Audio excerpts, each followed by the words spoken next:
Hello and welcome to my Food for Speed podcast, Olympic edition, Fueling Gold, athlete's path through nutrition and testing for that podium finish. We have talked about dreaming big and strategizing. We have talked about optimizing every stage to surpass your opposition.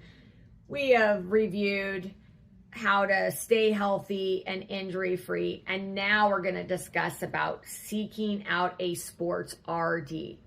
A sports registered dietitian, sports dietitian, is an expert, is a medical expert, customizes to your needs, removes all the noise, takes out the guesswork, gives you peace of mind, optimizes every step, and has the honor of being part of your team.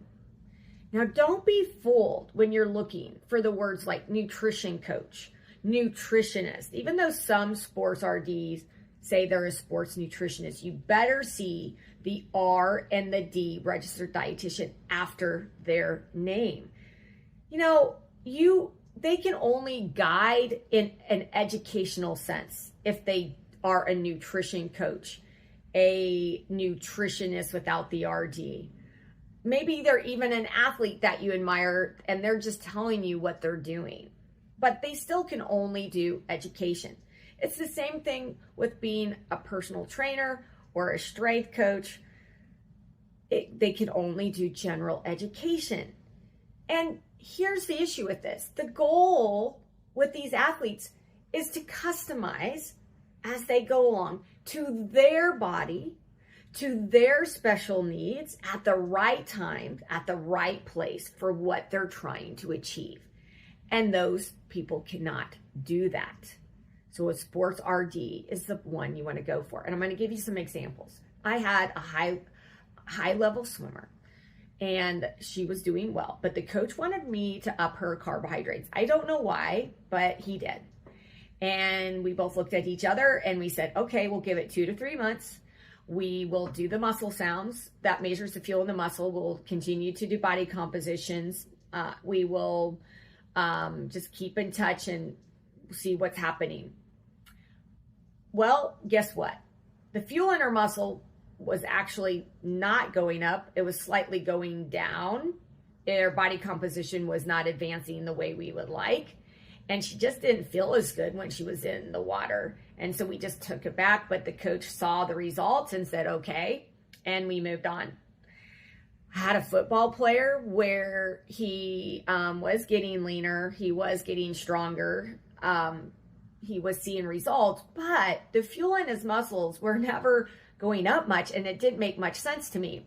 Now, I knew his mom had celiac, and celiac is an autoimmune disease where you can't do wheat or gluten, and mainly gluten, but gluten-free is wheat-free, wheat-free is not gluten-free, so it's gluten.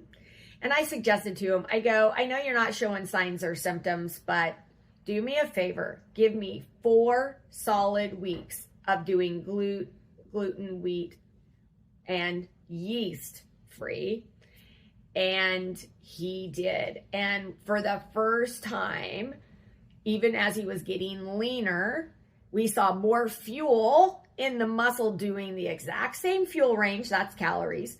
He was doing the same workouts. His weight was slowly going down because that's where we were at to getting leaner. And he had more fuel in his muscles. We've had 2 readings in a row with that change. And that's huge for him because if he goes, his fuel was not where it needed to be. He was slowing down the optimization of how much muscle he could put on.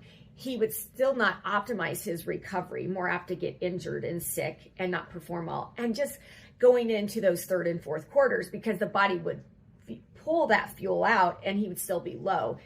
So here we go. We're finding the ways, and that's what a sports RD can do. Another person is I had a female swimmer just struggling to get leaner. When you know what they should be burning and what you know what they're eating and they're not seeing success, even in 1 or 2 weeks, we don't waste time. I have quickly recommended blood work, and we found out that she had Hashimoto's, which is a thyroid condition. Thyroid affects your metabolism, and it was making her metabolism less. She wasn't burning as much. And that impacts that. And that also impacts the foods sometimes that we use, and we do other testing to see what other foods that could be affecting her, because any foods that you might have allergies or sensitivities to will affect your gut and will affect your metabolism. Okay. That's what a sports RD can do. And I had another male athlete. He wasn't fueling enough. We knew that from the testing. We have the body comp and we do blood work, but, and he was really tired. We upped his fuel. He was doing well. After the first month, his fuel in his muscle improved. The fuel in his muscle improved. Oh my gosh, 70%. It was outstanding. But he said to me, I still kind of feel tired. And that's a red siren to me, because I go, if it's just fuel demands, then he shouldn't be as tired as he's explaining. So immediately we got blood work, and his iron was really low. It's his ferritin, to be specific. And when your iron or ferritin is low, that is stored iron. That is oxygen to the muscles. It wouldn't have mattered what we did nutrition-wise. So these are things that we always have to be investigating, answering, and we have the testing to support it, to then veer in those directions. And that's what I mean by customizing and doing what they need to do. And I also always know when my athletes are growing.